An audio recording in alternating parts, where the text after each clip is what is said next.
श्री गुरुवे नमः। या कुंदेन्दु तुषारहार धवला, या शुभ वस्त्रावृता, या वीणा वरदंड मंडित करा, या श्वेत पद्मासना, या ब्रह्माच्युत शंकर प्रभूतिभि देवे सदा वंदिता। सा मां पातु सरस्वती भगवती निशेष जाड्यापहा। नमोस्तु ते व्यास विशाल बुद्धे, फुल्लारविन्दाय तपत्र नेत्रम्, येन त्वया भारत तैलपूर्ण प्रज्वालितो ज्ञानमय प्रदीप। आइए हनुमंत बिराजिए, कथा कहूँ मति अनुसार, प्रेम सहित गादी धरो, पधारिए पवन कुमार। लोकाभिरामं रणरंगधीरं, राजीवनेत्रं रघुवंशनाथं, कारुण्यरूपं करुणाकरन्तं श्रीरामचन्द्रं शरणं प्रपद्ये। मनोजवं मारुततुल्यवेगं, जितेन्द्रियं बुद्धिमतां वरिष्ठं, वातात्मजं वानुरयूथमुख्यं, श्रीरामदूतं शरणं प्रपद्ये। बोल श्री रामचंद्र भगवान की, सियावर रामचंद्र भगवान की, बालकृष्ण भगवान की, श्री सद्गुरुदेव की, श्री हनुमान जी महाराज की। ओम नमः पार्वती पतये, हर हर महादेव। मंगलमूर्ति मारुति नंदन,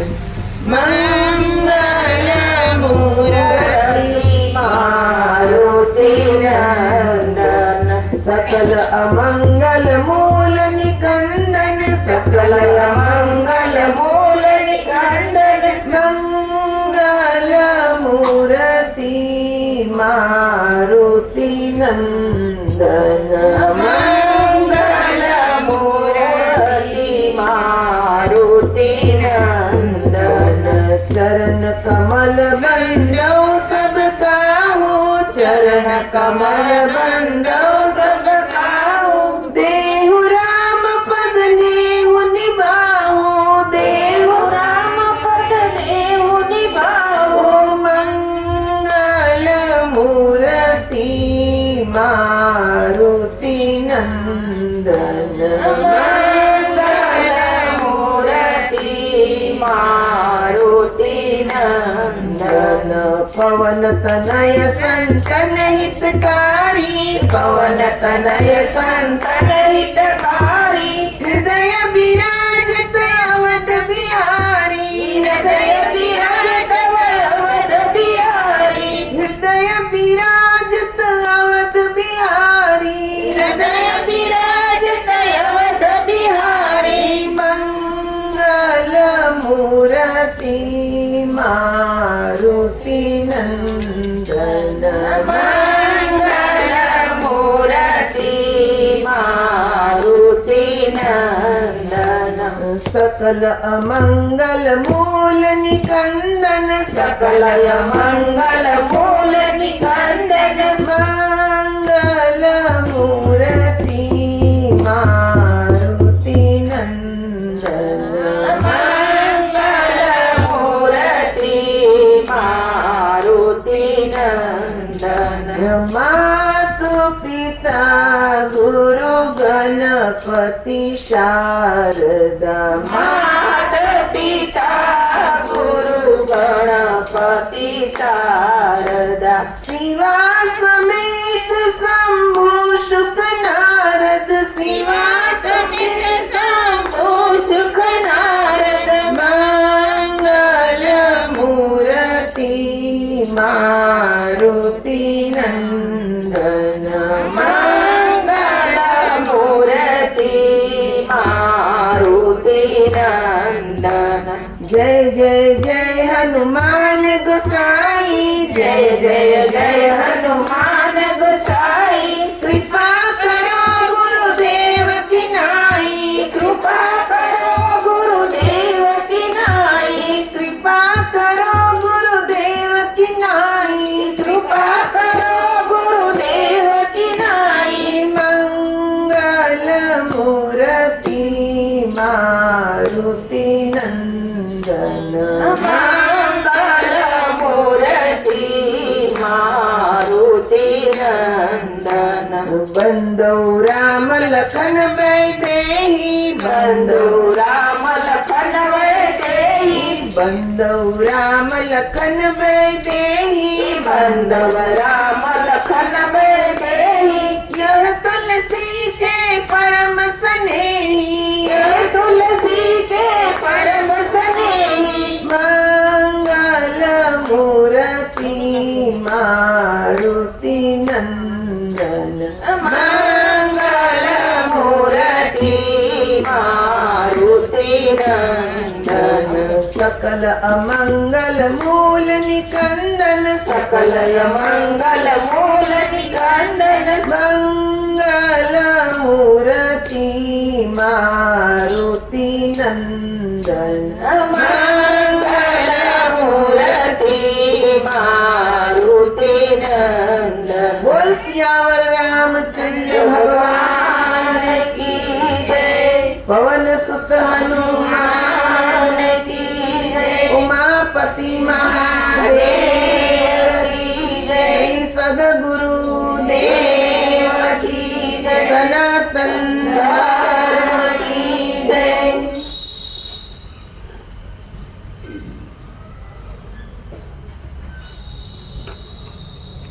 श्री हनुमान जी महाराज जी ना चरणों में प्रणाम भगवान श्री राम ना चरणों में प्रणाम सर्वे देवी देवताओं ना चरणों में प्रणाम भगवान श्री राम नो अपने काले राज्याभिषेक जो भगवान अयोध्यानी राजगादी पर विराजमान थया ने आखाए राज्यनी अंदर मंगल मंगल प्रवर्ती गयो राज्यमां कोई ज दुखी नथी बधा ज नर नारी बाळको संतो ऋषि मुनियो बधानो कीजे शोक मटी गयो कोई कोईनी साथे वेर करतु नथी कोई कोईनो द्वेष करतु नथी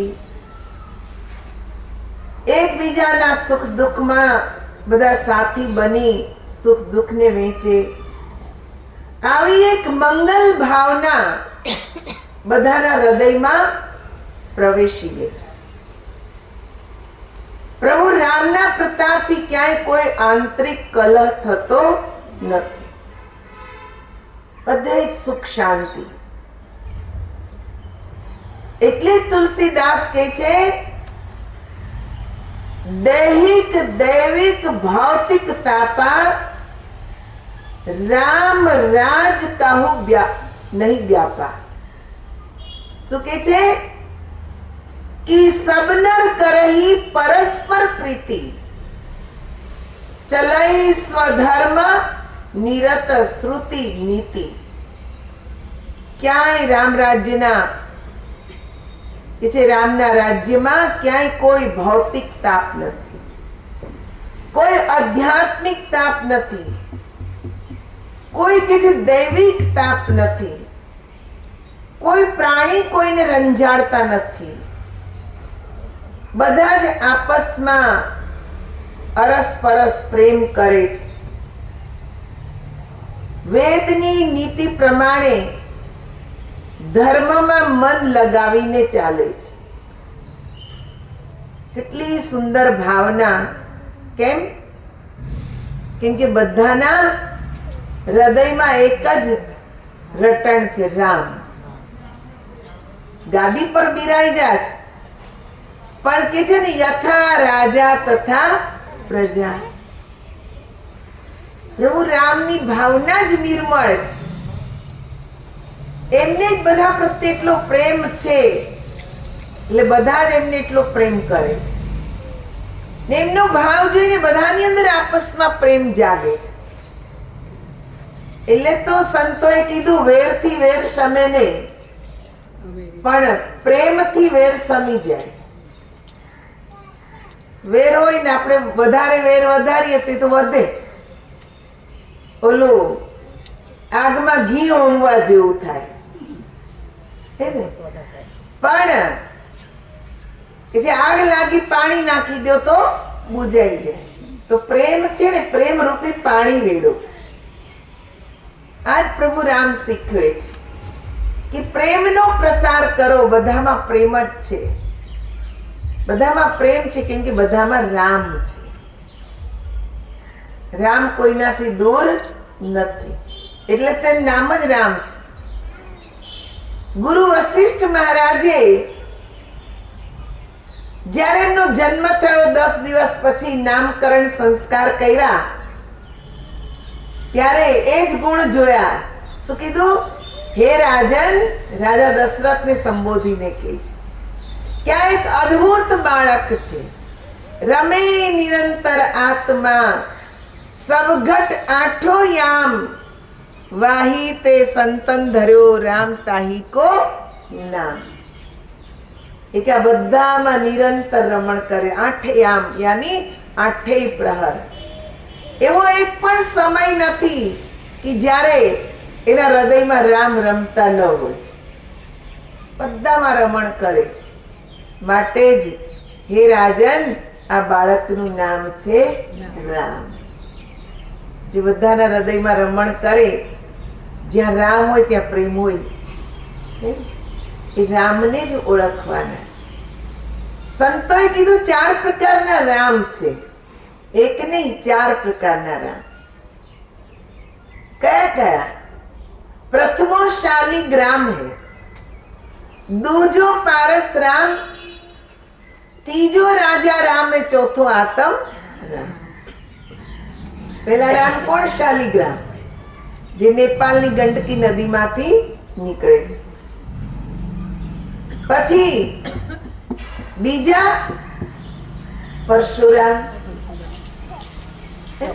ભગવાન રામ પહેલાનો અવતાર પરશુરામ.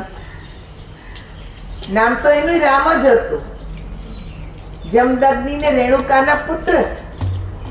પણ એટલું કે જે શિવજીનું ધ્યાન કર્યું કે શિવજીએ પ્રસન્ન થઈને એમનું પરશુ એમને આપી દીધું, એટલે એનું નામ પડ્યું પરશુરામ. ત્રીજો રાજા રામ, રાજા દશરથના પુત્ર રામ. પણ એક કયા રામ છે?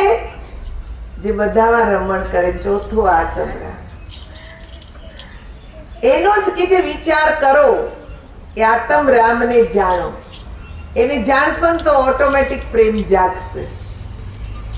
ત્યાં સુધી જાગશે નહીં.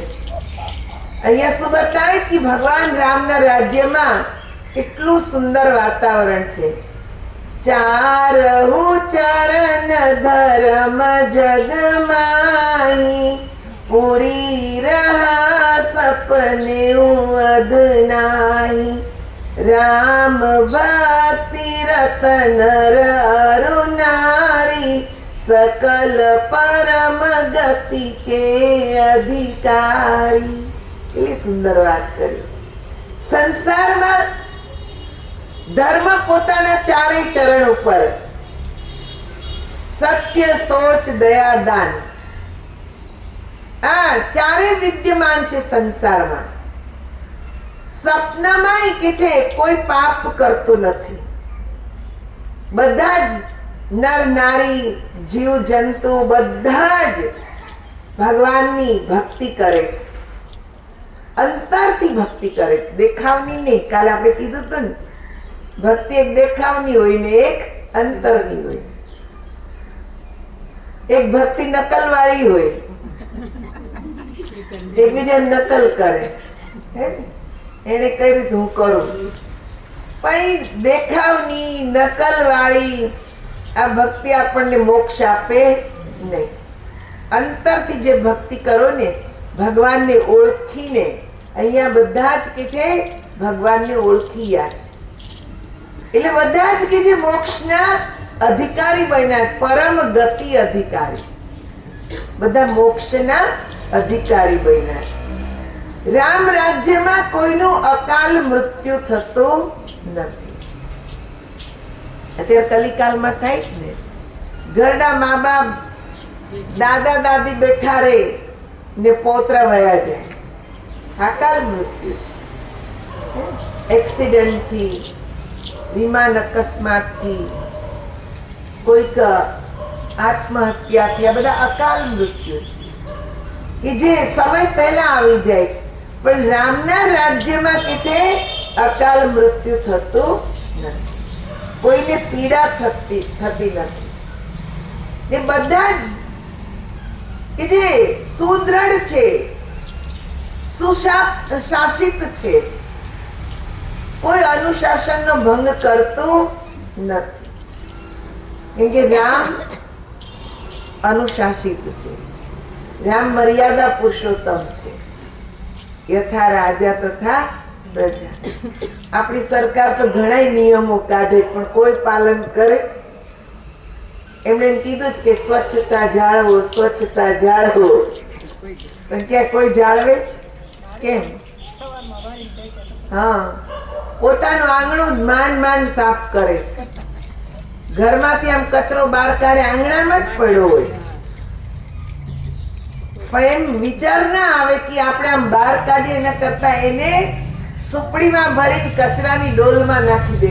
કચરો જ કાઢવો જ ને, બહાર ફગાવથી તમે એને સુપડીમાં ભરો, શું ફરક પડે?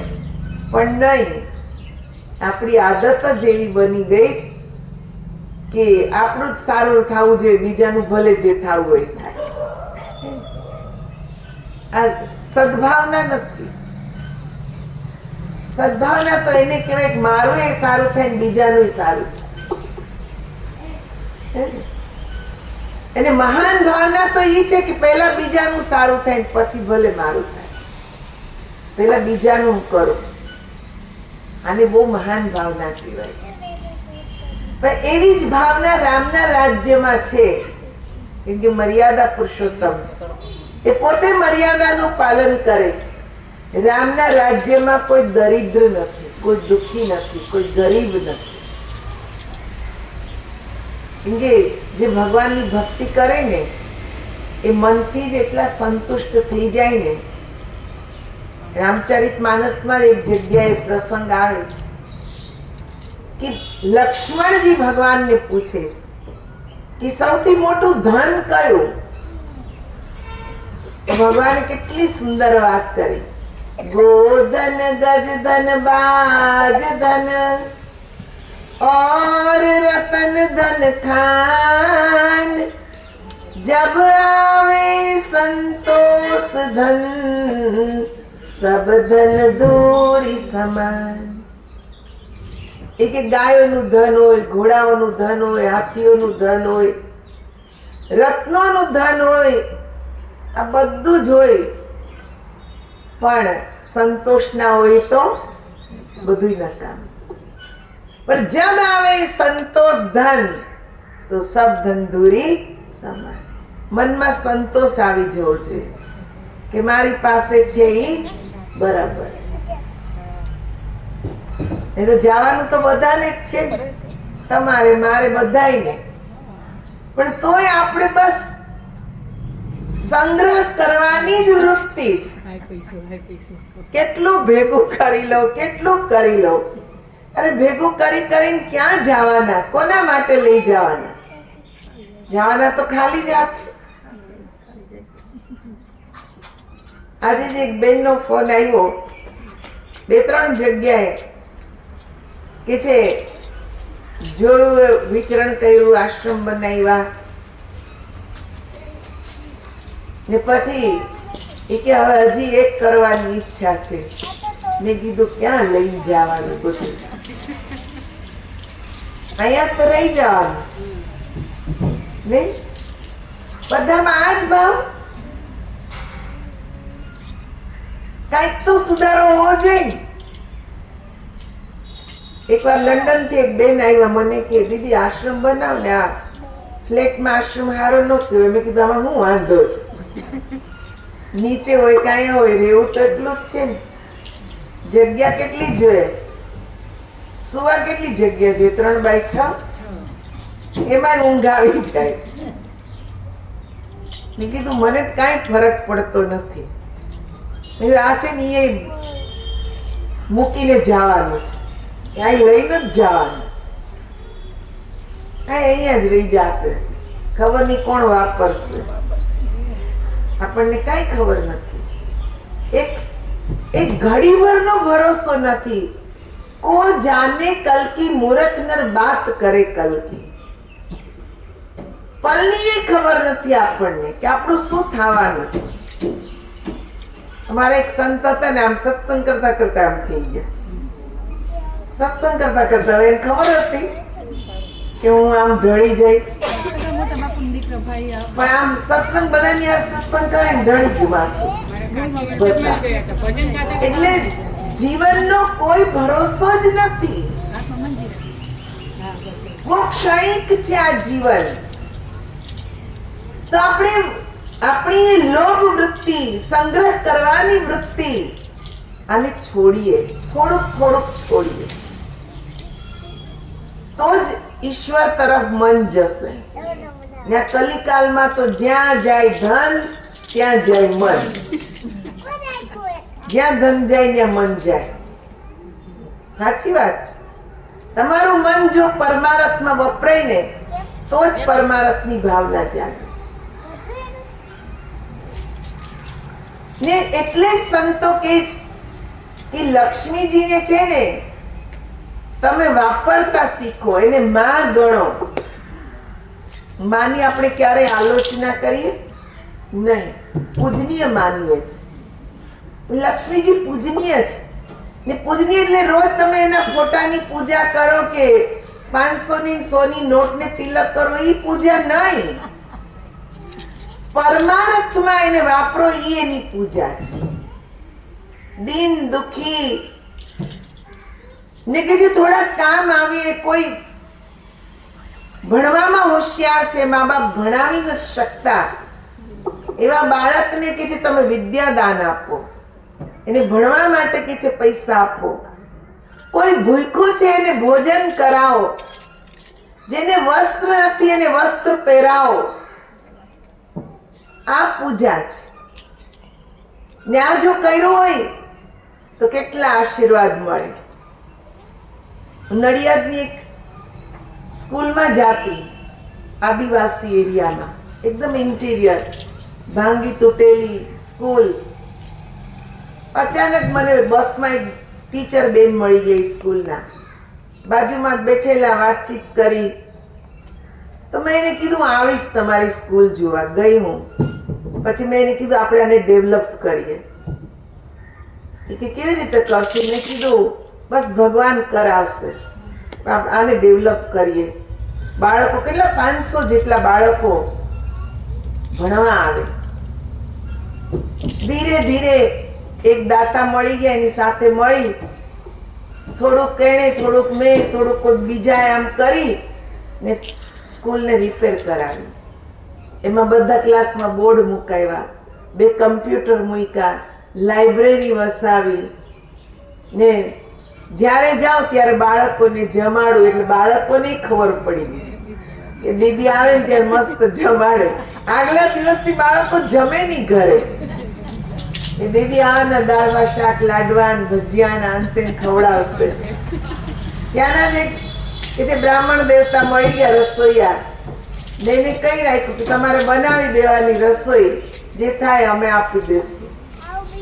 એ લોકોને થાળી વાટકા લાવીને આપ્યા. બિચારા તૂટેલા ફૂટેલા વાસણમાં ઘરેથી લઈને આવે ને એમાં જમે. સરસ મજાની ડેવલપ થઈ ગઈ સ્કૂલ. પછી જ્યારે ક્લાસમાં જાઓ બાળકોને પૂછું કે 2 + 2 એટલે કેટલા, તો કોઈ કે 6 ને કોઈ કે 5. મેં કીધું વાહ, ભણતર બહુ સારું છે. ટીચર ભણાવે જ નહીં. પછી ટીચરનો ક્લાસ લીધો ને મેં કીધું તમે સરકારના આટલા બધા પૈસા ખાઓ છો પગારના રૂપમાં, શિક્ષણ તો આપો.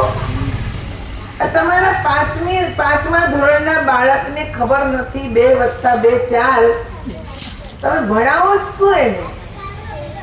બરાબર ને? આપણે કંઈક કર્યું હોય તો કહેવાનો આપણને અધિકાર. પહેલા બધું કર્યું ને પછી એ લોકોને કીધું. મેં કીધું પ્રિન્સિપલ છે કોણ? દેખાતા જ નથી. આટલા વખતથી આવું છે, 1 વર્ષથી. એ કે પ્રિન્સિપલ તો ક્યારેક વર્ષના વચલેથી આવે. કીધું વાહ, પ્રિન્સિપલ એ બહુ સારા. કેમ કે હા, સાવ ઇન્ટિરિયર સ્કૂલ એટલે કોઈ દિવસ ઇન્સ્પેક્શન આવે નહીં. ટીચરને પ્રિન્સિપલને ખબર છે કે આપણને કોઈ કઈ કહેવાનું નથી. એકવાર ચાઈને બોલાવ્યા પ્રિન્સિપલને, થોડીક એની એક ક્લાસ લીધી ને સ્કૂલ આખા એરિયામાં કે જે નંબર 1 સ્કૂલ થઈ ગઈ. ટીચરોને એટલું સમજાવ્યું એને ને શિક્ષણ સારું આપવા લાગ્યા. 1 વર્ષ પછી રિઝલ્ટ સારું આવ્યું. ત્યારે બીજા વર્ષે ઓર સારું આવ્યું. આમ કરતા 5 વર્ષ સુધી મહેનત કરી. પછી જ્યારે નામ થઈ ગયું ત્યારે સરકારના માણસો આવ્યા કે સ્કૂલ બહુ સારી ચાલે છે, સારું રિઝલ્ટ આવે છે, બાળકોની સંખ્યા બહુ સારી છે. પછી 5 વર્ષ પછી કે હવે આ કોણે કર્યું, એવોર્ડ આપો. મેં કીધું મને એવોર્ડની જરૂર નથી. આ એવોર્ડ માટે કામ નથી. આ બાળકોનું ભવિષ્ય સુધારો. અહીંયા દર વર્ષે તમે આવીને ક્લાસ તો લ્યો. આ લોકોનો ભણાવે જ કે નહીં? તમે પૈસા ખાવ ને આ ટીચરો પૈસા ખાય. છોકરાઓના ભવિષ્યનું તો કાંઈ નહીં. એટલે આવી સ્થિતિ છે આપણા દેશની કે આપણે કેવળ પોતાનું જ જોઈએ, બીજાનું જોતા નથી, બીજાનું વિચારવાનું જ નહીં. પણ સંતોએ કીધું સદભાવના, મહાન ભાવના એ છે કે પહેલા બીજાનું વિચારો, બીજાને કંઈક સારું કરો. એ ભગવાનના રાજ્યમાં આવી સ્થિતિ હતી. આપણે જો એક સુધરીએ ને આપણી ભાવના બદલીએ ને તો બીજાની ઓટોમેટિક બદલાય. આખું ગામ સુધારવાની જરૂર નથી, પહેલા આપણે જ સુધરવાની જરૂર. આપણે સુધરીએ તો આપણે બાજુવાળે સુધરે, ત્રીજું સુધરે, ચોથું સુધરે. જોઈ જોઈને સુધારો આવે. નકલ તો આપણને કરતા આવડે જ છે એટલે જલ્દી સુધારો આવે. અહીં આવે તો જ જીવન બદલાય. તો અહીંયા શું કહે છે કે સબ નિરતમ ધર્મરત પુની નર નારી ચતુર સબ ગુની સબ ગુણज्ञ पंडित सब ज्ञानी सब कृतज्ञ नहीं कपट सयानी. બધા પાખંડ રહિત છે. બધા જ ધર્મપરાયણ, પુણ્યાત્મા, પુરુષ અને સ્ત્રી બધા ચતુર, વ્યવહાર કુશળ, સર્વે ગુણીજન, જ્ઞાનીઓનો આદર કરનાર, વિવેકી, ધર્મના અનુરાગી ને છેતરપિંડીથી દૂર. આ બધા ભગવાનના રાજ્યના ગુણ છે. ધીરે ધીરે બધામાં પરિવર્તન આવ્યું. આગળ શું કહે છે? ભૂમિ સપ્ત સાગર મેખલા એક ભૂપ રઘુપતિ કૌશલા ભુવન અનેક રોમ પ્રતિજાસુ यह प्रभुता कछु बहुतन तासु. સાત સમુદ્ર રૂપી કંદોરા કઠી મેખલાવાળી પૃથ્વી પર અયોધ્યાના મહારાજા શ્રી રામજી એક એવા રાજા હતા કે જેમના રોમ રોમમાં અનેક લોક રહેલા, તેમની આ પ્રભુતા કંઈ વધારે નથી. આખી પૃથ્વીમાં અયોધ્યાના જ રાજા એક એવા હતા, કેમ કે એ તો ત્રિભુવનપતિ છે ને, પણ બધાએ કઈ એને સમજી શક્યા નથી. હંમેશા તમે જો આ એક સંસારનો નિયમ છે, મહાપુરુષ હોય ને, સંતો હોય, મહાપુરુષ હોય, આ સંસારમાં આવે તો એના માથે લેબલ ન હોય કે આ બહુ જ્ઞાની છે, આ ભગવાન છે, આ સંત છે, એવું લેબલ ન હોય. એના ગુણથી જ કે જે ધીરે ધીરે ખ્યાતિ ફેલાય. તોય અમુક એવા કુબુદ્ધિના માણસો હોય ને કે એને સમજી જ ના શકે. એ વયા જાય પછી તમે એના ગુણ ગાઓ ને ગમે એટલા મોટા મોટા મંદિર બનાવો કે મોટા ફોટા મૂર્તિઓ બનાવો, એનો કોઈ અર્થ ખરો? તમે જ કયો. આપણે જ આ સંસારમાં છીએ એને આપણો જ દાખલો લ્યો. આપણા બાળકો આપણી વાત માનતા ન હોય ને આપણા વયા ગયા પછી મોટો ફોટો આમ લિવિંગ રૂમમાં મૂકે, હાર પહેરાવે સરસ મજાનો સુખડનો, હે ને, શ્રાદ્ધ આવે ત્યારે આરતી પૂજા કરે, બધુંય કરે, આપણને ભાવતું ભોજન ધરાવે, આપણને ગમે? મારી જેવું હોય તેમ જ કે દીકરા કાચે આડો આવે તો હમણાં થપાટ મારે. જીવતા હતા ત્યારે તો ભાવતું ખાવાનું દીધું નહીં. પાણી માંગે તો એમ કે હાથ છે તમારા, ઊભા થઈ લઈ લ્યો નહીં. ને ગયા પછી તમે ગમે એટલી પૂજા કરો, હું કામની. એમ ભગવાન આ સંસારમાં આવે ત્યારે તમે એને સમજો નહીં, એની વાત માનો નહીં. ની વયા જાય પછી તમે મોટા મોટા મંદિર બનાવો તો હું કામના? એ કે આશીર્વાદ મળે? ન મળે. એટલે સંતો આ ગ્રંથો આપણને એટલે આપીને જાય છે. એમની અનુભવની વાણી આમાં લખેલી હોય કે સમજીને, સાંભળીને આપણે કંઈક સમજીએ, કંઈક વિચારીએ ને આપણું જીવન બદલીએ. એ રામને ઓળખવાનો પ્રયત્ન કરીએ. સબ ઉદાર સબ પર ઉપકારી, વિપ્ર ચરણ સેવક નર નારી, એક નારી વ્રત સબરત જારી, તે મન વચન ક્રમ પર હિતકારી. શું કહે છે? રામ રાજ્યમાં સર્વ ઉદાર, સર્વ પરોપકારી, બધા જ નર નારી, સંતો, સાધુ, બ્રાહ્મણના કે જે ચરણોના પૂજક, એના સેવક. પુરુષો એક પત્ની વ્રત પાળે, સ્ત્રીઓ પણ મન વચન કર્મથી એક જ પતિને અનુસરે, પતિવ્રતા ધર્મને પાળે. આ એક પત્ની વ્રત, એક પતિ વ્રત, આ બંનેમાં હોય ને તો જ ગાડું સરખું ચાલે. પછી એક પતિવ્રતા હોય ને એક બાર ફરતા હોય તો પછી ઘરમાં શાંતિ રહે નહીં. ભગવાન રામના રાજ્યમાં બધા એક સરખા હતા, બધામાં જ. એટલે અત્યારે ઘણા એમ કે ને તું સીતા જેવી થા, પણ પેલા ભાઈ તું રામ તો બન. પછી સીતા જેવી તો થાશે પણ તું રામ તો બન. રામ મર્યાદા પુરુષોત્તમ. તમે જો અશ્વમેઘ યજ્ઞ પ્રભુ રામે કર્યો તો ત્યાં પત્નીની જરૂર હોય ને ત્યારે સીતાજી વનમાં હતા.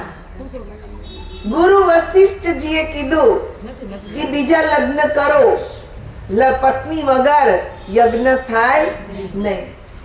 ભગવાન રામે કીધું નહીં, મારું તો વ્રત છે એક જ પત્ની, હું બીજા લગ્ન કરીશ નહીં. તો એ સમય તો એવો હતો ઘણી પત્નીઓ રાખી શકાય. પણ ભગવાન રામ ગુરુ મહારાજજીને કહે છે કે બીજો કોઈ ઉપાય જ નથી લગ્ન કર્યા સિવાય. તો કે બીજો ઉપાય છે, સીતાજીની મૂર્તિ બનાવીને તમારી બાજુમાં બેસાડવામાં આવે તો કે હા ઈ કરો. સીતાજીની મૂર્તિ બનાવી એમના બાજુમાં બિરાજમાન કર્યા ને અશ્વમેધ યજ્ઞ કર્યો, મર્યાદાનું પાલન કર્યું તો જ એની પ્રજા એને અનુસરે. પણ પોતાનામાં જ ના હોય, પર ઉપદેશ કુશલ ભવ તેરી, બીજાને જ ઉપદેશ આપવાનો, આપણે કઈ કરવાનું નહીં, તો વાત બને નહીં. પહેલા આપણામાં હોવું જોઈએ. આપણે કંઈક જીવન સુધારીએ તો બીજાને કેવું ન પડે, ઓટોમેટિક એના હૃદયમાં ઉતરે. અહીંયા પ્રભુના દરબારની અંદર તો બધા જ કે છે એક પત્ની વ્રત ને એક પતિવ્રતા છે. પછી કે છે કે દંડ આપવાનો અધિકાર કોને હતો? તો કે જે રામજીના રાજ્યમાં દંડ કેવળ સંન્યાસી જ આપતા, બીજા કોઈ દંડ આપી શકતા નહીં. કેમ? સંન્યાસી. કેમ કે સંન્યાસીને કોઈ સ્વાર્થ હોતો નથી, કોઈનો સ્વાર્થ નહીં, કેમ કે બધું ત્યાગેલું છે. એટલે નિસ્વાર્થ ભાવે બંને પક્ષને સાંભળીને દંડ આપે છે.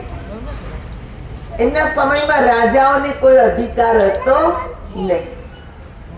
કોઈ પણ કામ હોય તો પ્રભુ રામ પહેલા કે છે ગુરુજીને બોલાવતા, સંન્યાસીઓને બોલાવતા, ઋષિમુનિઓને બોલાવતા ને સમસ્યાનું સમાધાન લાવતા.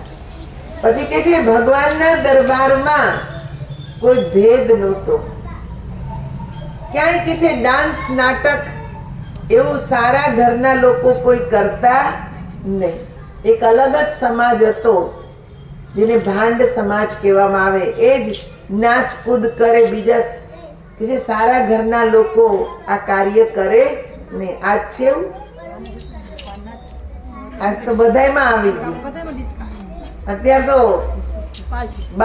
બાળક નાનું હોય ત્યારથી એને ડિસ્કા બતાવે મોબાઈલમાં. એ છોકરું નાચે એટલે મા બાપ ખુશ થાય, એટલે કેવો સરસ ડાન્સ કરતા આવડે. પછી એને ફોટા પાડે, વાયરલ કરે, ડાન્સ ક્લાસ શીખવાડે. દીકરી ડાન્સ કરે ને મા બાપ જોવે, ખુશ થાય. આ કલિકાલની નિશાની આમાં આવશે રામાયણમાં.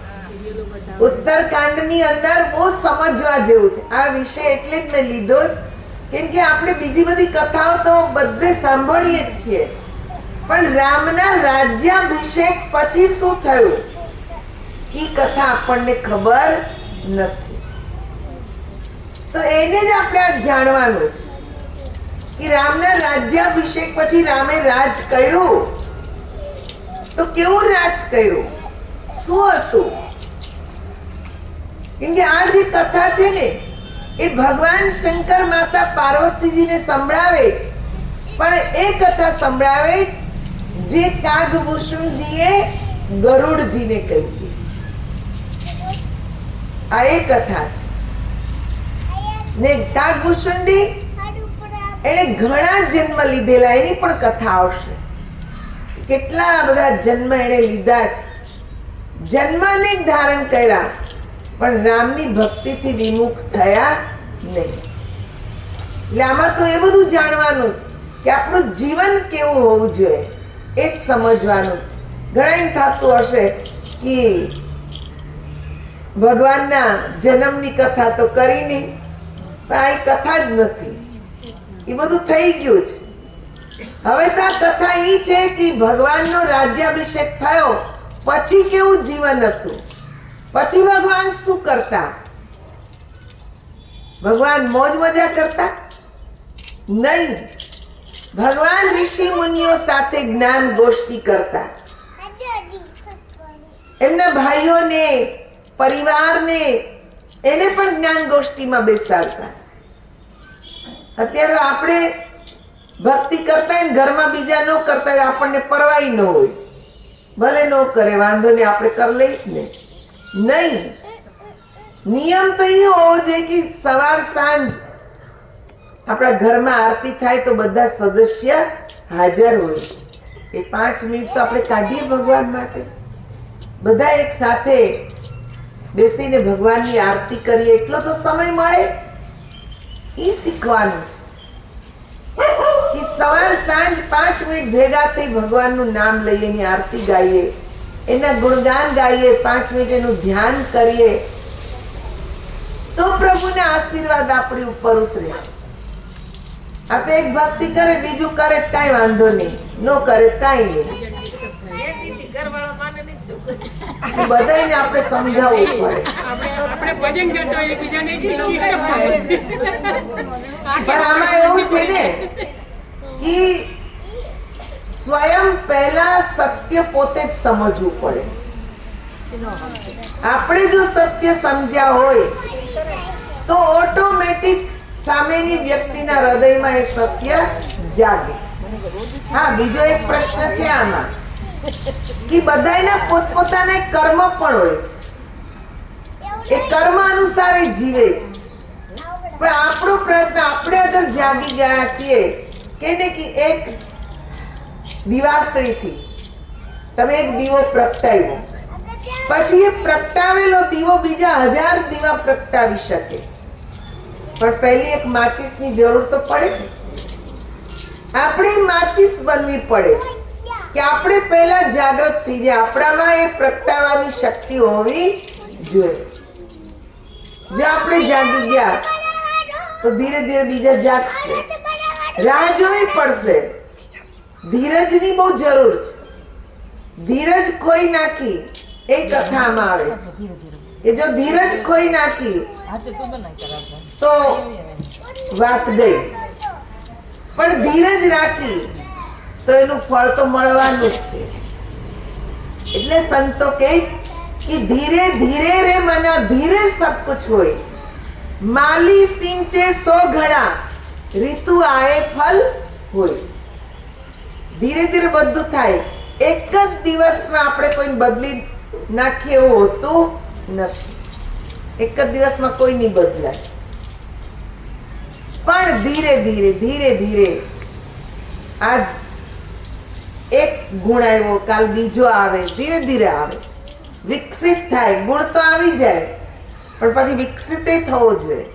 એ ગુણ વિકસિત થાય, વળી પાછો ગુણ આવે, એ વિકસિત થાય, એમ જીવન બદલાય. ભગવાન રામે રાતોરાત કઈ બધાને બદલી નહીં નાખ્યા હોય. બધાને એક જ રાતમાં બધાને બદલી નાખ્યા હશે નહીં.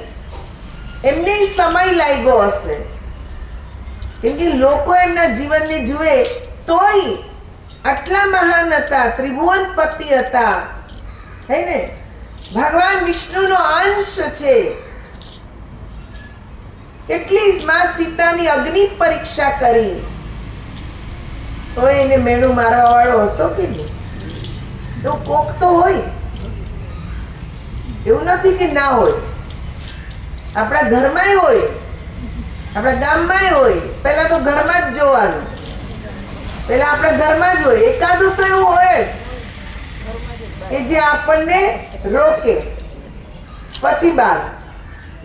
પણ એનાથી હતાશ ન થવાય, નિરાશ ન થવાય, ધીરજ રાખો. ધીરજના ફળ બહુ મીઠા છે. માળી સિંચે 100 ઘડા.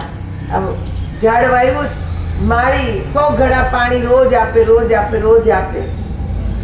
જેટલો એ છોડ વિકાસ નહીં પામે એટલો વરસાદ વરસે ને એ 10 ગણો ઊંચો જવા મળશે. એટલા વરસાદના પાણીની એટલી તાકાત. એમ આપણે ખરા હૃદયથી ભગવાનને જ્યારે યાદ કરીએ જ ને તો ભગવાન એક દિવસ એવી સામેના વ્યક્તિમાં વર્ષા કરે છે કે ઓટોમેટિક એનું હૃદય બદલાય છે. મેં જોયું છે ઘણાને બદલાતા. એટલે હું તમને કહી શકું કે ના બદલાય. એક એવા ભાઈ હતા કે એની પત્નીને સત્સંગમાં ન જવા દે, એને મારે, એને ગાળો આપે. પણ એક દિવસ એ બેન આવીને કીધું કે દીદી આવી રીતના છે, શું કરું? મેં કીધું વાંધો નહીં, એમને તમારે કહેતું જ રહેવાનું કે હાલો સત્સંગમાં. ઈનો આવે કાંઈ નહીં, તમારે ખાલી આટલો જ શબ્દ બોલવાનો, હાલો સત્સંગમાં. એ કે મારે મને મેં કીધું કેટલાક દિવસ મારશે? 1 દિવસ, 2 દિવસ, 3 દિવસ? પણ આપણે જો દિલથી ભક્તિ કરીએ જ ને એને સુધરવું જ પડશે ને ખરેખર એનું જીવન બદલાણ. થોડાક દી થયા એટલે સામેથી એને કીધું હાલ તારા સત્સંગમાં નથી જાઉં? પેલા બેન કે આ તો દી બદલાઈ ગયો. આટલા દી હું કહેતી હતી આ સામેથી કે હાલ તારા સત્સંગમાં નથી જાઉં, હું નહીં સાંભળું, તને મૂકી જાઉં. તો કે વાંધો નહીં, મને તો મૂકી જાઓ. એ મૂકવા આવ્યા, બાર બેઠા રહ્યા. એમ કે પાછા લઈને જવાના ને, બાર બેઠા રહ્યા. આવું માઇક સાંભળે. ઘણી વાર ઘણા એમ કે 10 જણા બેઠા ને હું માઇક વગાડો, પણ ખબર નહીં કઈ આત્મા ક્યાં રહીને સાંભળે છે એ કોઈને ખબર નથી. ખાલી અહીંયા બેઠા એટલા જ શ્રોતા નથી. આ બ્રહ્માંડની અંદર ઘણા બધા શ્રોતા છે. ઘણી એવી આત્માઓ છે કે જેને સત્સંગની જરૂર છે. એ આ માઇક દ્વારા એને અવાજ પહોંચે છે ને એનામાં કંઈક પરિવર્તન આવે છે. ઓલા ભાઈ 1 વર્ષ સુધી બહાર બેસીને સત્સંગ સાંભળ્યો ને પછી એક દી કેવા લાગ્યા કે આજ તો હું અંદર આવું. ઓલા બેન કે સારું હાલો ને. તો અંદર આવ્યા, સત્સંગ સાંભળ્યો. હવે તો બેનને નતું કેવું પડતું કે હાલો સત્સંગમાં. હવે ઓલા ભાઈ કે હાલ સત્સંગમાં. પછી એને જ્ઞાન પ્રાપ્ત કર્યું, ધ્યાન સાધના કરવા લાગ્યા. ઓલા બેન મને કે હું નથી કરતી એટલું તો એ ધ્યાન કરે છે. એવી એને લગની લાગી. તો પરિવર્તન તો આવે, પણ કેટલી ધીરજ રાખી, કેટલું સહન કર્યું એને. ઘણું સહન કર્યું, બધું કર્યું, માર ખાધો, ગાળો ખાધી, બધું કર્યું. પણ કોઈકને સુધારવું. અમથા સતીઓના નામ આવે છે, રૂપાન દે, સતી તોરલ દે, એને ગંગા સતી. આ બધા સહન કર્યું છે ત્યારે એના પતિ એની સાથે લાગ્યા છે. એમનામ કઈ લાગ્યા નથી. જો એ બધા સુધરે તો આપણા ઘરવાળા કેમ ન સુધરે? એ સુધરે. પણ એવી લગ્નની અંદર સાચી લગ્ની હોવી જોઈએ. દેખાવવાળી ભક્તિ નહીં, આંતરિક ભક્તિ. તો જ સુધારો આવે. નહીં તો તરત જ માણસ કે તું બહુ ભક્તિ કરે, તારું જીવન તો બદલાણું જ નથી. તરત કે એટલે દેખાવવાળી ભક્તિ ન કરો. ભગવાન કે નહીં કરો ને તો હાલશે, પણ કરો તો સાચી ભક્તિ કરો. ઈશ્વરને ઓળખો. જે રામ અંદર રમણ કરે છે એ શક્તિને જાણો. તો અહીંયા એ શક્તિને કે છે જેણે ઓળખી એનું જીવન બદલાણું. જેમના કૃપા કટાક્ષથી દેવો ઈચ્છા કરે છે, પરંતુ જે તેમના તરફ જોતાય નથી, તે સીતાજી પોતાનો સ્વભાવ ત્યજીને શ્રી રામજીના ચરણ કમળ સેવે છે. સીતાજી સ્વયં પ્રભુની સેવા કરે. નહીં તો કેટલાય દાસ દાસી હતા, કહી શકતા હતા ભાઈ તમે સેવા કરો, પણ સીતાજી સ્વયં રસોઈ બનાવે, સ્વયં કે છે પ્રભુ રામને જમાડે. રાતના એમના કે છે સાસુ સૂઈ જાય તો એની સેવા કરવા જાય. તો એને ક્યાં ખામી હતી? પણ સીતાજીએ પોતાના જીવનથી શીખવાડે કે સેવા કોને કહેવાય. એક વહુનો ધર્મ શું છે એ સીતાજીએ સમજાયું. પ્રભુ રામે રાજાનો ધર્મ શું છે એ સમજાયું. તો સીતાજીએ એક વહુનો ધર્મ શું છે, પત્નીનો ધર્મ શું છે એ સમજાયું. જેમ પ્રભુ રામ એક પત્ની વ્રત, તો સીતાજીએ પતિવ્રતા. સીતાજીએ કે જે રાજાની દીકરી હતા ને સાક્ષાત જગદંબા, એમની પાસે પોતાના ઘણા અધિકાર હતા, પણ એ અધિકાર ત્યાં જમાવ્યા નહીં. કેમ કે મહાપુરુષ જ્યારે સંસારમાં આવે છે ત્યારે પોતાના જીવનથી બીજાને શિક્ષા આપે છે. ભગવાન કૃષ્ણએ પણ ગીતામાં કીધું છે મારે કરવાનું કંઈ નથી, છતાંય હું કર્મ કરું છું, કેમ કે હું જેવું કરીશ એવું પ્રજા એનું આચરણ કરશે. એટલે ભગવાન જેવું કરે એવું ભક્તો કરે, રાજા જેવું કરે એવું પ્રજા કરે. અહીંયા માં ભગવતી જ સીતા છતાંય પોતે ઘરના બધા કામ પોતાની જાતે કરે છે. રસોઈ જાતે બનાવે. કેમ? નોકર હતા જ, રસોઈયા નહીં હોય ત્યાં, પણ સ્વયં કેમ બનાવે છે? કેમ કે જેવા ભાવથી તમે રસોઈ બનાવો એવું ખાવા વાળાનું મન થાય. જેવું અન્ન તેવું મન. તમે જેવા ભાવથી રસોઈ બનાવો એવો જ ભાવ જમવા વાળામાં આવે. ઓલા બેનના પતિમાં સુધાર આવ્યો એનું કારણ જ આ હતું. ખાલી ચાલો સત્સંગમાં એમ નહીં, પણ અમે એને કીધું કે તમે નામ સ્મરણ કરો. નામ સ્મરણ કરતા કરતા રસોઈ બનાવો. નામ સ્મરણ કરતા કરતા એવો ભાવ કરો કે ભોજન કરવા વાળામાં ભક્તિ જાગે. ત્યાંથી જ પરિવર્તન આવે, પેટમાંથી જ. એટલે પહેલા પેટ શાંત થાય ને એની ભૂખ શાંત થાય ને ત્યાંથી ભાવ જાગે. એને ભાવતું ભોજન બનાવો, ભગવાનનું નામ લેતા લેતા બનાવો તો ખાવાવાળાની બુદ્ધિ સાત્વિક બને. આ તો રસોઈ બનતી હોય, ફિલ્મના ગીત ગાતા હોય, તેરા મન ડોલે ને મેરા મન ડોલે, ખાવાવાળાને 24 કલાક ડોલે. હે ને? 24 કલાક ડોયલા જ રાખે, પછી શાંત ક્યાંથી થાય? પણ આપણે તો આપણું મન પ્રભુમાં સ્થિર કરી ને જો રસોઈ બને છે, એ રસોઈમાં ઓટોમેટિક સ્વાદ આવે, કેમ કે એમાં સાત્વિકતા છે. તમે ભલે ખાલી સાધારણ શાક રોટલી બનાવી હોય, પણ એમાં એટલો સ્વાદ હોય ને એ સ્વાદ ભૂલાય નહીં. અમે એકવાર એક જગ્યાએ ગયા, એક બેન બહુ ભક્તિભાવ વાળા, બહુ જ ભક્તિભાવ, ચાલતા ફરતા ઉઠતા બેસતા બસ પ્રભુ નામ સ્મરણ. ને બહુ ગરીબ પરિસ્થિતિ, બિચારાને બહુ ભાવ થાય કે મારા ઘરે સંત આવે જમે, પણ કહી શકે નહીં.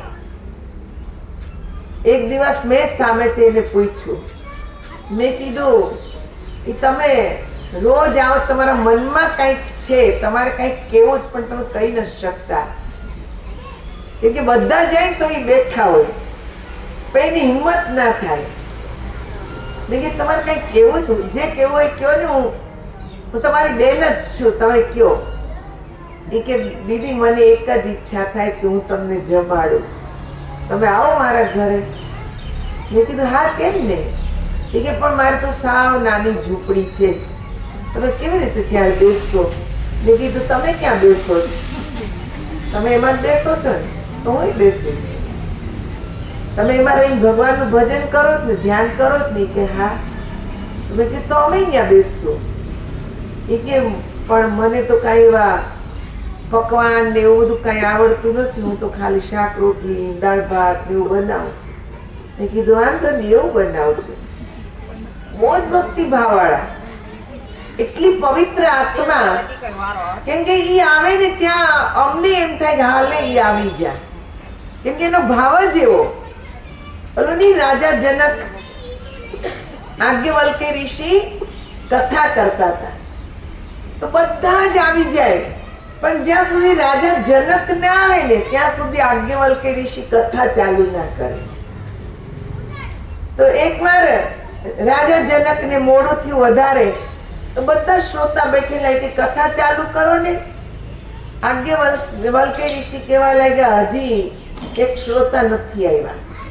તો બધા કે જનક મહારાજ જનક નથી આવ્યા, એની જ રાહ જોવો છે ને? તો કે હા. એ કે પણ અમે બધા તો છીએ જ. તો આજ્ઞવલ્ક્ય ઋષિ કીધું તમે બધા છો, પણ મને એમ થાય છે કે આવી જાય તો સારું.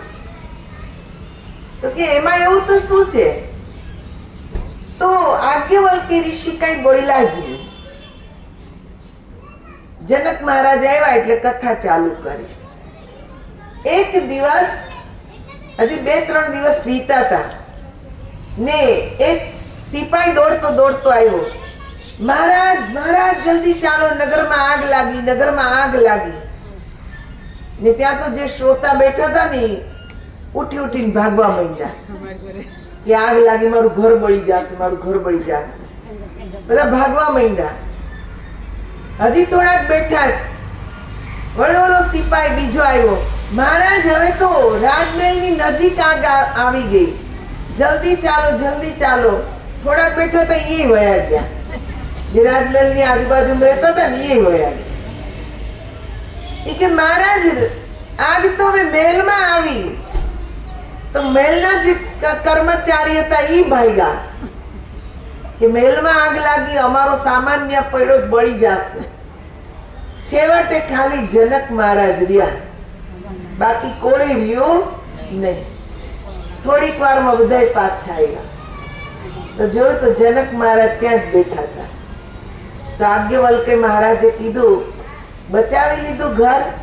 એ કે આગ જ નહોતી. તો આજ્ઞવલ્કે મહારાજે કીધું કે આગ નહોતી તો ખાલી મને જ ખબર છે, જનકને ખબર નથી. પણ જો એ હજી બેઠા છે એ તમે બધા વયા ગયા, એટલે જ હું એની રાહ જોઉં છું કે જે પૂર્ણ શ્રોતા છે એને અંદરથી વિશ્વાસ છે કે આ ગુરુ મહારાજજી જે સંભળાવે છે એ મારે સાંભળવાનું છે ને એને હૃદયમાં ઉતારવાનું છે. તમે આવો છો ટાઈમ પાસ કરવા, પણ જનક આવે છે સ્વયંને સુધારવા, એટલે હું એની રાહ જોઉં છું. ત્યારે શ્રોતાઓને એમ થયું કે અમે કેટલા ખોટા છીએ કે ગુરુ મહારાજજીને પરેશાન કર્યા કે તમે ભેદભાવ કરો છો. પણ ગુરુને ખબર હોય કે કોણ સાચું ને કોણ ખોટું. એની બેન આવતા ને ત્યારે અંદરથી એમ થાય અમને હાસ આવી ગયા, કેમ કે એ એટલું ધ્યાનથી સાંભળે, એટલું એનું જીવન એને બદલ્યું. અમારી સામે સામેની જ વાત. ને જ્યારે એના ઘરે ગયા એને બનાવી તો ખાલી શાક ને રોટલી જ, ફુલાવરનું શાક ને રોટલી. પણ એ જે શાક હતું ને મને આજની તારીખમાં એનો સ્વાદ યાદ છે. ને તો કેટલા વર્ષો થઈ ગયા, 40 વર્ષ ઉપર થઈ ગયું, હજી મને એના શાકનો સ્વાદ યાદ છે. કેમ કે ફુલાવરનું શાક ખાધું જ નહીં હોય, પછી કેટલી વાર ખાય છે. પણ એમાં પ્રેમ હતો, એમાં ભગવાનનું નામ હતું, હે ને, એનો ભાવ એ આપણને ખેંચી જાય. વાહ કેવું મસ્ત હતું, કેવું મજાનું. હું તો વર્ષોથી મારો નિયમ 2 રોટલી જ ખાવાની. તે દિવસે મેં 3-4 રોટલી ખાધી હશે. એ તો જ્યારથી હું સમજુ છું, સમજણ મારામાં આવી, નાની એવી હતી, ત્યારથી 2 રોટલી ખાઉં, 2 રોટલી શાક. પણ તે દિવસે મેં 3-4 રોટલી ખાધી હશે. સાચી વાત. ને મેં એને કીધું, બેન આ તમારા તો 32 જાતના પકવાન ફીકા લાગ્યા આની આગળ, આમાં એટલો ભાવ હતો. હે ને? તો ભાવ એક અલગ વસ્તુ. સીતાજી સ્વયં રસોઈ બનાવે છે, કેમ કે સીતાજીની અંદર એક ભાવ છે, મારા પતિ, મારા સાસુમાં, મારા કે જે નાના ભાઈઓ, એને દિયર નતા ગણતા, પોતાના ભાઈઓ, મારી બહેનો, મારા ભાઈઓ આ ભોજન જમશે, એવો એક ભાવ. એ ભાવથી જે બનાવો ને, તમે જેવું બનાવો એમાં ઓટોમેટિક પ્રેમ આવી જાય, સ્વાદ આવી જાય. ને આની જરૂર છે અત્યારે. રસોઈ ભલે સાદી બનાવો પણ ભાવથી બનાવો. ને હા, એ ભાવ આપણને ક્યાંથી ક્યાં લઈ જાય છે. આ કેટલા વર્ષો પછી મને એની યાદ આવી ગઈ. હે ને? એ ભાવ જ ખેંચી જાય જ ને. એ રૂપિયા થોડી ઘર દે છે આપણને, ભાવ ખેંચી જાય. ભગવાને એમ જ કહે છે કે હું તો ભાવનો જ ભૂખ્યો છું, મને બીજું કઈ જોતું નથી. भाव का भूखा हूँ मैं और भाव ही एक सार है, भाव से मुझ को बजे तो भव से बेड़ा पार है। अन्न धन और वस्त्र भूषण कछु न मुझको चाहिए, भाव से एक फूल भी दे तो मुझे स्वीकार है। भाव का भूखा हूँ मैं और भाव ही एक सार है। भगवान केवुं भावनो भूखो छे, भाव ज एक सार छे। भावथी મને કોઈ ભજે તો એનો બેડો પાર થઈ જાય। તો એ ભાવ અહીંયા જાગૃત થવો જોઈએ। આગળ શું કહે છે? સેવહી સાનુકૂલ સબ ભાઈ, રામ ચરણ રતિ અધિકાઈ, પ્રભુ મુખ કમલ બિલોકત રહી, કબહુ કૃપાલ હમહી કछु કહી, રામ કરહી ભ્રાંતન પર પ્રીતિ, નાના ભાતિ સિખાવહી નીતિ, हर्षित रही नगर के लोगा, करही सकल सुर दुर्लभ भेद। सर्व भाई अनुकूल रहीने सेवा करे छे। सीताजी पछी कोण आव्युं? भाईओ। भाईओमां आपसमां एटलो बधो प्रेम छे ने बधा ज भेगा थईने रामनी सेवा करे छे। रामचंद्रजीना चरणोमां एटली अत्यंत प्रीति छे कि प्रभु रामनुं मुख कमळ जोता जोता सेवा करे। जे काम बतावे करवा तैयार, एटली तत्परता छे एमना कि प्रभु कोई काम बतावे तरत झीली ले, पड़तो बोल झीलवो। आने कि तरत अमे काम करीए, प्रभुना कार्यमां विलंब थवो जोईए नहीं। भगवान अनेक प्रकारनी नीति भाईओने शीखवे छे। आपसमां एटलो बधो प्रेम छे कि कोण मोटुं कोण नानुं ए पण समजमां आवतुं नथी। एटलो बधो प्रेम राखे छे। देवोने दुर्लभ एवुं सुख राम राज्यमां बधा भोगवी रह्या छे। ते दिवसे के जे ब्रह्मा ने मानवता मनावता भगवान श्री रामचंद्रजीना चरणोमां बधाए प्रीति मांगे छे। भगवान पासे प्रार्थना करे छे कि अमने एवी सेवा आपो कि अमे तमाराथी एक पल पण दूर ना रहीए। ब्रह्माजीने साक्षी मानीने कहे छे केम के सर्जनहार छे ने, लेकिन अमने एवी सेवा आपो कि अमे तमाराथी दूर ना रहीए। एक लिस्ट बनाव्યું ने भगवान ने धरी दीधું। બધાને સેવા વહેંચાઈ ગઈ। ત્રણેય ભાઈઓને સીતાજીએ પણ સેવા માંગી ને હનુમાનજી હતા એ સેવક છે। હનુમાનજીને એમ થયું મને તો કોઈ સેવા જ ના આપી। લિસ્ટ એવું બનાવ્યું ને ભગવાને બધાને વહેંચી દીધી સેવા। હવે હું શું કરું? એમને એમ થયું લાવ ને હું ચરણ સેવા કરવા જાઉં, કેમ કે બીજા બધા બીજી સેવા કરે હું ચરણ સેવા કરીશ। એટલે તમે જો હનુમાનજી મહારાજ ક્યાં બેઠા છે? ચરણ પલાઠી વાળીને બેઠા છે? નહીં, ઉભડક પગે। કેમ ઉભડક પગે? એટલા માટે કે પ્રભુ આજ્ઞા કરે તો ફટ લઈને ઊભું થઈ જવાય। પલાઠી વાળી હોય તો ઊભું થતા વાર લાગે। ઉભડક પગે બેઠા છે कि एक ज आज्ञा थाय ने एक ज वारमां ऊभो थई जाओ। एवी भावना छे हनुमानजीनी, तो एमने सेवा न मळी। तेमने एम थयुं ला हूँ चरण सेवा करवा जाऊं। तो ज्यारे भगवान आराम करता था चरण सेवा करवा गया ने तो सीताजी ने लक्ष्मणजी रोकी दीधा એ કે સેવા તો અમારી છે. હનુમાનજી કે મારા માટે કાંઈ નહીં. તો સીતાજી કે તમારા માટે સેવા છે, ધ્યાન કરો.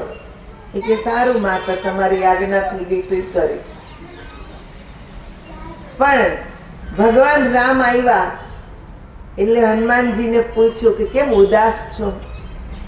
તો કે બધાયને તમે સેવા આપી પણ મને એકેય સેવા મળી નથી. એટલે ભગવાને કીધું લિસ્ટમાં જે સેવા હતી તો વેચાઈ ગઈ, પણ એ લિસ્ટમાં એક સેવા નહોતી. એ સેવા હું તમને આપું. તો હનુમાનજી કીધું ઈ કઈ સેવા? તો ભગવાન કે મને બગાસું આવે ને ત્યારે ચપટી વગાડવાની સેવા. તમે ચપટી વગાડશો ને ત્યારે જ મારું મોઢું બંધ થશે, ત્યાં સુધી બંધ થશે નહીં. હનુમાનજી ખુશ થઈ ગયા. વાહ, આ તો બહુ સારી સેવા. કેમ કે ક્યારે બગાસું આવે કઈ નક્કી થોડી હોય. એટલે એમની હારે જ રહેવાનું 24 કલાક. જ્યાં જ્યાં રામ જાય ત્યાં પાછળ પાછળ પાછળ પાછળ. રાત્રે સુવા ગયા તો એની પાછળ. સીતાજી લક્ષ્મણજી કે એકવાર ના પાડી પાછા આવ્યા.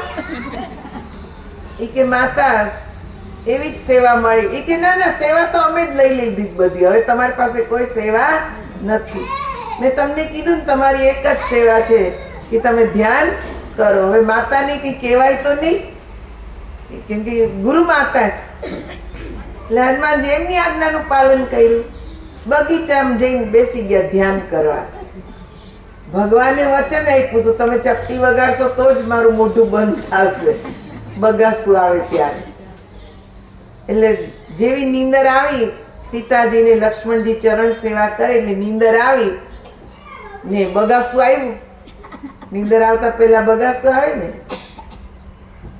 એટલે તો સંતોએ કીધું છે, નીંદર ને કીધું એક બગાસાએ કે જા, અરે નીંદર કે છે કે જા બગાસા તું, તારું કયું ન માને તો પછી આવું હું. પહેલા કીધું નીંદરે કે જા તું જા, પછી હું આવું. એક બગાસું આવે, બે બગાસું આવે, ને પછી જો આપણે આપણી પથારી ન જાય ને તો આપણે જ્યાં બેઠા હોય ત્યાં ઢળી જાય એવી ચડે પછી. હે, એટલે હનુમાનજી બેસી ગયા ધ્યાન કરવા. ભગવાનને એવું બગાસું, મોઢું પોળું થઈ ગયું, બંધ થાય જ નહીં. સીતાજી કે આ શું થયું? મોઢું બંધ નથી થતું. જલ્દી જલ્દી વૈદ બોલાવો, ભગવાનને કંઈક થઈ ગયું, ભગવાનને કંઈક થઈ ગયું. વૈદ આવ્યા, ન સારું કરી શક્યા. જ્યોતિષને બોલાવ્યા કે કયો ગ્રહ ચાલે છે, કયું નક્ષત્ર ચાલે છે, ભગવાનનું મોઢું કેમ બંધ નથી થતું? ન થયું. વશિષ્ઠ મહારાજને બોલાવ્યા, માતાઓ આવી ગઈ, આખા મહેલમાં હલ્લો મચી ગયો. ભગવાનનું મોઢું ખોલ્યું ને બંધ જ નથી થતું. વશિષ્ઠ મહારાજે જોયું કે બધા જ અહીંયા છે પણ હનુમાનજી નથી. આખો દી તો એની પાછળ પાછળ ફરતા હતા ને અત્યારે જ નથી. એ કે હનુમાનજી ક્યાં છે? હવે પ્રભુનું તો મોઢું ખુલ્લું એટલે બોલાય તો નહીં કે એને બોલાવો એમ તો ખુલ્લું રહી ગયું. ત્યારે વશિષ્ઠજીએ કીધું હનુમાનજીને બોલાવો. ને દોડતા દોડતા સિપાઈ ગયા, હનુમાનજીને બગીચામાંથી બોલાવ્યા. ચાલો ચાલો ગુરુ મહારાજજી બોલાય પ્રભુ રામના કક્ષમાં. ભગવાનનું મોઢું ખુલ્લું ખુલ્લું રહી ગયું. હનુમાનજી દોડ્યા, હે મારા ભગવાનનું મોઢું ખુલ્લું રહી ગયું કે? આવ્યા, ચપટી વગાડી ફટ બંધ થઈ ગયું. ત્યારે કીધું આ શું? ભગવાન કે મેં એને સેવા આપી છે કે મને બગાસું આવે ને ત્યારે તાર ચપટી વગાડવાની. તું ચપટી વગાડીશ ત્યારે જ મને નીંદર આવશે, ત્યાં સુધી આવશે નહીં. આ છે ભક્તને ભગવાનની મહિમા. જે સેવક સેવા માંગે એને એવી સેવા મળી રહે છે, પણ સેવાનો ભાવ હોવો જોઈએ. આપણને સેવાનો ભાવ જાગતો જ નથી. જાગે જ, કથા ચાલે છે, આપણને એમ થવું જોઈએ ને હાલો વેલા જાય, આપણે બધી તૈયારી કરીએ. ના ના, આ તો વખત જ પહેલા આવે ને ઈ જ તૈયારી કરે, પછી આપણે આરામથી પાથરના પાથરી દીધા એટલે આપણે આવીને બેસીને સાંભળવા. હે ને, સેવાનો ભાવ જાગ્યો કહેવાય. આપણી પહેલા તૈયારી કરવી જોઈએ કે પ્રભુના ગુણગાન આપણે સાંભળીએ. પ્રભુને ઓળખવા તો સેવા કર્યા વગર થોડી ઓળખાવાના છે. પહેલા તો સેવા જ મહત્વની છે. ખેડ્યા વગર કઈ કે છે ખેતરમાં બી વવાય નહીં, તો આ સેવા તો કે જે હળ છે, જે આપણું ખેતર ખેડે છે, આપણી અંદરના અવગુણોને દૂર કરે છે. એમ કે સેવા કરીએ એટલે કોઈને કોઈ ટોકર તો મારવાનું જ છે કે તે આમ કર્યું તે આમ કર્યું, હે ને? એ આપણી અંદરના અવગુણોને દૂર કરવા માટે છે, એમ નામ નથી. એ કથામાં છે આવશે ધીરે ધીરે એક પછી એક બધા કે છે ગુણો કેમ આપણી અંદર લાવવા છે એ બધું જ આની અંદર સમાવેલું. તો એક બે ભજન ગાઈએ, આપ લોકો પણ બોલવાનો પ્રયત્ન કરશો. બોલ શ્રી કૃષ્ણ કનૈયા લાલ, ઉમાપતિ મહાદેવ, સિયાવર રામચંદ્ર ભગવાન કી જય, પવન સુત હનુમાન.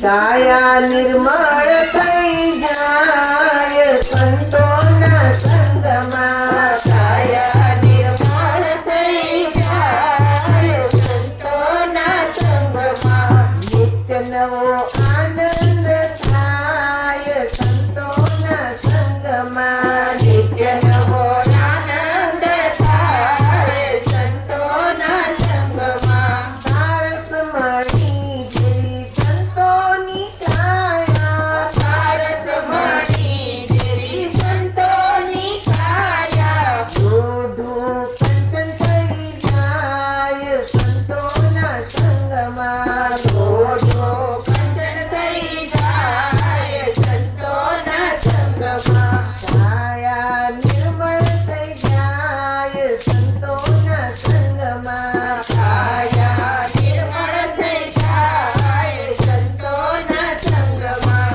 નિત્ય નવો આનંદ છવાય સંતોના સંગમાં, નિત્ય નવો આનંદ છવાય સંતોના સંગમાં, ભવસાગરમાં ફૂલો પડેલો, ભવસાગરમાં ફૂલો પડેલો, મોક્ષનો માર્ગ દેખાય સંતોના સંગમાં, મોક્ષનો માર્ગ દેખાય સંતોના સંગમાં, કલ્પવૃક્ષ જેવી સંતોની છાયા, કલ્પવૃક્ષ જેવી સંતોની છાયા, વર્તાને અમૃત પાય સંતોના સંગમાં, વર્તાને અમૃત પાય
જો સજ્નો માતા બહેનો,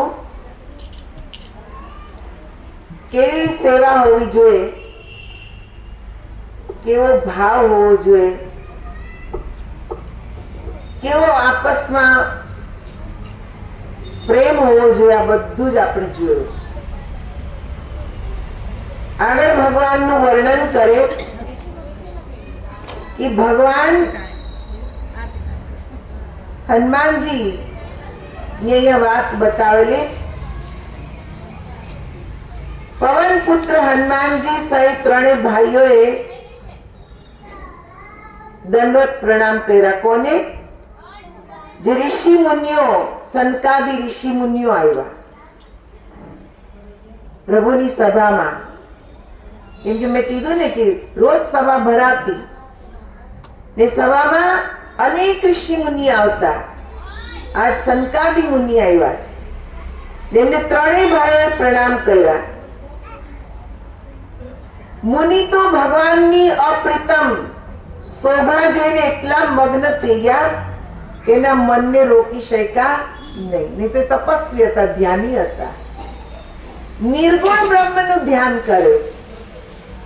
પણ અહીંયા કે છે સાકાર સગુણ સ્વરૂપમાં પરમાત્મા બિરાજમાન છે એટલે એમનું મન ભગવાન તરફ આકર્ષાયું.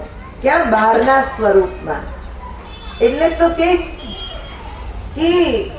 જે ભક્તોએ ધ્યાન કર્યું, તપ કર્યું ને જ્યારે ભગવાન સાકાર રૂપમાં પ્રગટ થયા ત્યારે નેત્ર ખોલ્યા વગર રહી શક્યા નહીં.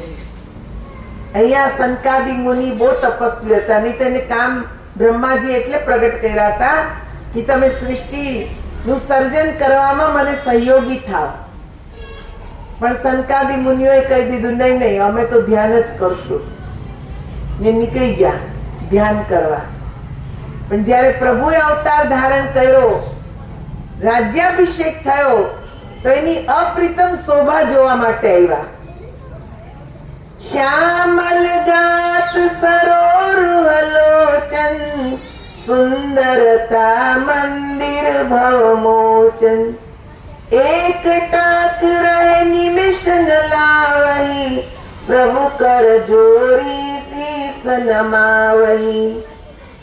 સનકાદી મુનિઓ શ્યામ શરીર વાળા ને સુંદરતાના ધામ શ્રી રામજીના એકી ટકે દર્શન કરી રહ્યા હતા. આંખનો પલકારો મારતા નહોતા, જાણે ત્રાટક કરી રહ્યા હોય. હાથ જોડી ભગવાનના કલ્યાણકારી ચરણોમાં મસ્તક નમાવીને ઉભા રહ્યા. બોલ સિયાવર રામચંદ્ર ભગવાન. તેમને અત્યંત ભાવ વિભોર બનેલા જોઈ ભગવાન રામની આંખોમાં આંસુ આવી ગયા. આંખોમાંથી પ્રેમની લાગણીની આંસુ ધારા વહેવા લાગી. પછી ભગવાને ખૂબ પ્રેમથી તેમના બંને હાથ પકડીને બેસાડ્યા, આસન આપ્યું. આજ ધન્ય મેં ધન્ય મનીષા तुम्हारे दर्श जाई अजकीशा बड़े भाग्य पाइए सत्संगा बिनहि प्रयास होत भव भंगा. भगवान के हे मुनीश्वरो, આજે હું ધન્ય થઈ ગયો. આપના દર્શનથી સર્વ પાપ બળી જાય છે. મોટું ભાગ્ય હોય તો જ કે છે સંતને સત્સંગ મળે. સત્સંગથી વિના પ્રયાસે સંસાર સાગર તરી જવાય છે. આ કોણ કે? ભગવાન રામ. કોને કે છે? સનકાદી મુનિ. વિચાર કરો, સંતોની મહિમા કેટલી છે. જે સંત પોતાનો કે છે ગ્રહ ત્યાગ કરી, પરિવારને ત્યાગી ને ભગવાનનું ધ્યાન કરે છે, ભગવાનને સંપૂર્ણ સમર્પિત છે, એવા સંતોની મહિમા તો ભગવાને ગાય છે. સનકાદી મુનિ ભગવાનને જુએ છે ને ભગવાનની આંખમાંથી આંસુ વહે છે ને ભગવાન કે છે આજે હું ધન્ય થઈ ગયો, તમારા દર્શન મને થઈ ગયા ને તમારા દર્શનથી વિશેષ લાભ મળશે. આજ સત્સંગ થશે. સત્સંગ એટલે ખાલી કેવું ને સાંભળવું નહીં, પણ એ સત્યનું, હે મુનિરાજ, તમે જે સત્યનું ધ્યાન કરો છો એ સત્ય સ્વરૂપનો કે છે મહિમા આજ અમને સમજાવો, કે જેથી કરીને અમે આ સંસાર સાગર તરી જઈએ. એ સત્યને જાણવાનું છે. સત્ય ભાગ્યથી જ મળે. એટલે તો કીધું બડે ભાગ પાઈએ સત્સંગ. બહુ મોટા ભાગ્ય હોય તો એ સત્સંગ મળે. સંત સંગ અપવર્ગ કર કામી ભવ કર પંથ કહી સંત કવિ કોવિદ શ્રુતિ પુરાણ સદગ્રંથ. સત્સંગ મોક્ષનો જ માર્ગ છે ને કામીનો સંગ આવાગમન જન્મ મૃત્યુનો માર્ગ છે. સત્સંગ, સંતોનો સંગ એ મોક્ષનો માર્ગ છે. તમે કામી વ્યક્તિ જે મોહ માયામાં ફસાયેલો છે એનો તમે સંગ કરો તો શું કે છે? એ જન્મ મૃત્યુનો માર્ગ છે. એ જન્મ મરણના ચક્રમાં તમને ફસાવે છે. માયા, મારું તારું, એ આપણને અનેક જન્મ લેવા માટે પ્રેરણા આપે છે.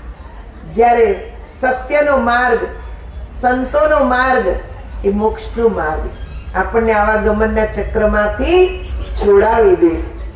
એવું સંતો, ઋષિ મુનિઓ, કવિઓ, પંડિતો વેદ પુરાણને સદગ્રંથ કહે છે. ભગવાન ખુદ એમ નથી કહેતા હું કહું છું. ભગવાને એમ કહે છે કે આ સંતોની મહિમા, સત્સંગની મહિમા તો કે જે વેદ પુરાણ ગાય છે, મોટા મોટા પંડિતો, મોટા મોટા કવિઓ આની મહિમા ગાય છે. સુની પ્રભુ બચન હરસી મુનિ ચારી પુલકિત તન અસ્તુતિ અનુસારી જય ભગવંત અનંત નામય અનઘ અનેક એક કરુણામય. પ્રભુના વચન સાંભળીને મુનિ પ્રસન્ન થઈ ગયા. રોમાંચિત શરીરથી ભગવાનની સ્તુતિ કરે છે. હે પ્રભુ, આપ અનંત અને વિકાર રહિત છો. આપનો જય હો. આપ નિર્દોષ, અનેક રૂપ ને અદ્વિતીય દયાથી પૂર્ણ છો. એક એક શબ્દનું મહત્વ છે. કેમ કે જ્ઞાની સંતો એ શબ્દ ઉચ્ચારે છે. ભગવાનને શું કીધું? આપ અનંત. આપણે પહેલા જ દિવસે અનંતની મહિમા ગાઈ કે અનંત કોણ? ભગવાનને કીધે આપ વિકાર રહિત છો. જે અનંત સ્વરૂપ છે ને એમાં કોઈ વિકાર નથી. ભગવાન વિકાર કે છે, વિકારથી રહિત છે, વિકારોથી પરે છે. ને શું કે છે કે આપ નિર્દોષ છો. ભગવાનમાં કોઈ દોષ નથી. જે પ્રકાશ સ્વરૂપ છે ને ભગવાનનું, એમાં કોઈ દોષ આવતો જ નથી. પણ એ પ્રકાશ મળે ક્યાં? ભગવાન છે ક્યાં? આ પ્રશ્ન છે ને, ક્યાં છે ભગવાન? આપણે સાંભળી તો લીધું બધાયમાં જ, પણ જોયા ખરા? આપણામાં છે પણ આપણામાં દેખાય જ ખરા? નહીં. એક નાની એવી વાત તમને બતાવું.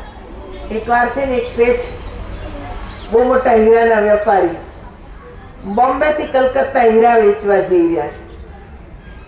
ને એક ચોરને ખબર પડી ગઈ કે બહુ કિંમતી હીરા લઈને શેઠ જાય છે.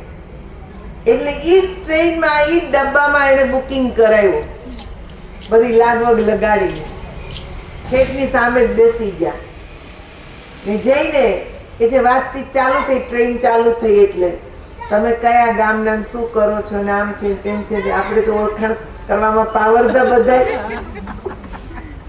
તરત વાતચીત ચાલુ, સંબંધ બંધાઈ ગયા સારા. આપણે તો એક જ ગામના, નામ ને તેમને કરીને કે છે આ મારું ખાવાનું લ્યો, તમારું લ્યો, આવું જ બધું ચાલે. હવે શેઠને બપોર થયું, ખાધા પછી ઊંઘ આવવા માંડી. શેઠ સુઈ ગયા. એટલે ઓલા ચોરે કીધું કે આ તો ઘસઘસાટ ઊંઘે છે. બધાય પેસેન્જરે બીજા સુઈ ગયા હતા. એટલે ધીરે રહીને શેઠના બૂટ તપાસ્યા. કાંઈ મળ્યું નહીં. શેઠના ખિસ્સાઈ જોઈ લીધા, કાંઈ મળ્યું નહીં. બેગ જોઈ લીધી, એમાંય પડીકી હીરાની મળી નહીં. પછી બધા ઉઠ્યા એટલે પાછા ઓલા ભાઈ તો ચોરનો જે સરદાર હતો એ પાછો ઠીકઠાક બેસી ગયો. કોઈને કઈ ખબર પડી નહીં. ચોરી કરનાર બહુ ચાલાક હોય. હે એક સ્ટેશન આવ્યું એટલે શેઠ ઉતરા ત્યારે એમનું બિસ્તર બધું જોઈ લીધું. કેમ કે બધાને એમ લાગે કે આ તો બંને બહુ સારી રીતે ઓળખે છે, એટલું હળી મળી ગયા. એટલે એનું બિસ્તર બધું કે જે વાળીને મૂકી દીધું, એમાંય જોઈ લીધું, આમાંય નથી. આમ કરતા કલકત્તા આવી ગયું. એટલે સ્ટેશને ઉતર્યા, બે હારે હાલવા માંડ્યા પાછા. એટલે ઓલા ચોરોનો જે સરદાર હતો ને એને કીધું કે શેઠ, મને ખબર છે તમે બહુ કિંમતી હીરા લઈને આવ્યા છો. મેં તમારા સામાનને તપાસ્યો, તમારા બૂટ મોજા જોયા, તમારો બિસ્તર જોઈ લીધો, તમારા ખિસ્સા જોઈ લીધા, પણ પડીકી મૂકી જ ક્યાં? ઈ મને મળી નહીં. શેઠે ધીરે રહીને કીધું, તું ચોરોનો સરદાર તો હું તારો સરદાર. મને ખબર હતી કે તું મારા હીરા પાછળ જ છે. કે તમે મૂકી ક્યાં? શેઠ કે મારા ખિસ્સામાં જ છે. એ કે પેલા તો નહોતી. કે મને ખબર હતી કે તું મારું બધું તપાસ કરવાનો, પણ તારો બિસ્તર જોવાનો નથી. મેં તારા ઓશિકા નીચે મૂકી દીધી, પડી ગઈ, આરામથી ઊંઘી ગયો. હે ને? એટલે આપણે આવું જ કરીએ છીએ, બીજાનું બધું તપાસીએ પણ આપણું તપાસતા નથી. હૃદયમાં જો તપાસીને છુપાયેલો ખજાનો છે. અંદર તો તપાસ કરો, કેટલો બધો ખજાનો છે. બીજાને હું ખંગાળીએ, પહેલા આપણે પોતાને તો ખંગાળીએ કે આપણે શું છીએ, આપણામાં કયો ખજાનો પડ્યો છે, ક્યાં ભગવાન આપણામાં ક્યાં બેઠા છે, એ તો આપણે વિચારીએ. ખાલી કથા સાંભળીને કપડા ખંખેરીને હાયલું જ જવાનું? કઈક તો વિચારવું જોઈએ કે ક્યાં છે, મારે એને જોવા છે. કેવા છે મને કહો ને પ્રભુજી, કેવા હશે ને ક્યાં રહેતા હશે? આવો પ્રશ્ન મનમાં થવો જોઈએ. ત્યાં થાય ને તો જ અંદર જિજ્ઞાસા થાય કે હવે એને ગોતવા છે, હવે ગોતા વગર આવશે નહીં. ભાઈ બહાર તો આપણે બહુ પૂજા કરી લીધી, બહુ કે છે તીર્થોમાં ફર્યા, બહુ મંદિરો જોયા, ઘણા કે છે મૂર્તિ પૂજા પાઠ ફોટા બધું જોઈ લીધું, પણ આપણામાં છે તો ક્યાં છે, કયા સ્વરૂપે છે, મારે હવે ઈ ગોતવું છે. જો એવી લગ્ની લાગે ને કે મારે એને જ જોવા છે તો જ મળશે, નહીં તો મળવાના નથી. જે સ્વરૂપની અહીંયા મહિમા ગાય છે એ સ્વરૂપને જાણવું હોય તો અંતર જગતમાં ઝાંકવું પડશે, ત્યાં સુધી મળશે નહીં. અહીંયા કીધું જય નિર્ગુણ જય જય ગુણ સાગર, સુખ મંદિર સુંદર અતિનાગર, જય ઇન્દિરા રમન જય ભૂધર, અનુપમ અજ અનાદિ શોભાકર. એ છે હે નિર્ગુણ આપનું જય હો, ગુણોના સમુદ્ર સુખના મંદિર સુંદર પરમ ચતુર આપનું જય હો. સંકાદી ઋષિઓ આપ વંદના કરે છે, કેમ કે એને અંદર નિહાળ્યા છે, એટલે જ બહારના સ્વરૂપમાં એને આનંદ આવી રહ્યો છે. જે પોતાની અંદર નિહાળે ને બધે જ ભગવાન દેખાય, એને આનંદ જ આવે. આપણે કેટલી ભક્તિ કરીએ તોય આપણે એમ જ કહીએ અમે બહુ દુઃખી છીએ.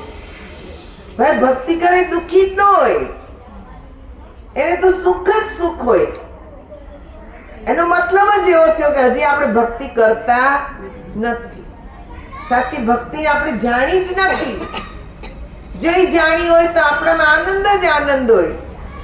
સંકાદી મુનિ આનંદમાં જ રહેતા, જંગલમાં જ વિચરણ કરતા, તો એને આનંદ હતો.